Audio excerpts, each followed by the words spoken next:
сәнге ашылған ең бірінші есік ол Қазақстан сән апталығы. Мен өзім балдың сынайын деп қатысып көрдім. 200 адамның арасынан жүлде алдым. Менің топтамамда оңыланған бомбер көрсетілген осы сән апталықта және халық арасында қызығушылық тудырды. Содан кейін сұранысқа ие болды. Әр топтама сайын мен өзімнің стилімді өзгертіп отырамын. Smart casual, sport casual, sport chic, military киімдер де болған бар. Менің топтамамның барлығы осы менің ательемде тігіледі. Біз тек қана дүкендерге ғана тікпей, Қазақстанның жұлдыздарына киім тігеміз. Қазірде біз Қазақстанның композиторы Марат Балмырзаға тігіп жатырмыз костюмды. Бұл қара костюм ұтыстармен әшекеленген. Бұл 3 костюмның бірі.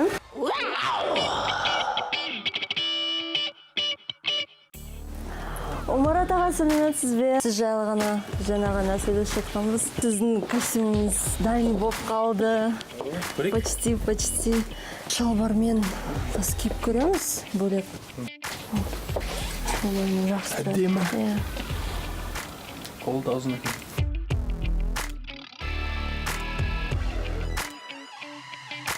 Бұл куртка панк-рок стильде деп айтса болады. Барлық кнопкаларын біз өзіміз отырғызды. Артында қуандықтың өзін сұранысы бойынша Қуандық Рахым деп жаздық. 91 алғаш рет жұмыс істедім стилист ретінде. 91 шыққан кезде менеджерім айтты, барып сөйлесіп көрейік, ұсынып көрейік. Олар менің жұмыстарымды көрді, ұнады және де қайтадан клипіне образды жасап көр деді. Батыстың, Европаның стиліне кішкене сол бағытта киіндіремін. Белгілі бір клиптерде оларда образдары кішкене салмақты болса, кейбір клиптерде керісінше өлеңге сай потажды болу керек. Сол кезде әрине шаштарында бояйсын, киімдерінде белгілі бір элементтерді қосасын.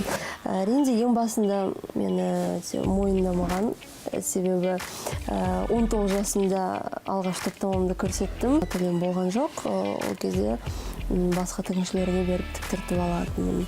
Көбінесе сұрайды, сен осы 24 жастасың, қандай үлкен жетістікке жеттің, осындай жұлдыздармен жұмыс істейсің, 91-мен жұмыс істейсің деп. Бірақ соның артында ол әрине еңбек, ол уақыт, ол менде стресс болған кездерде көп. Бір күн қиналсам, келесі күні ойлайсың, басқа адамдар бар ғой, осындай сенің жағдайында емес. Бірақ мен әрқашанда анам қолдайтын, ол айтатын, сенің қолынан бәрі келеді, тек қана өзіне сен, ешкімге қарама деп.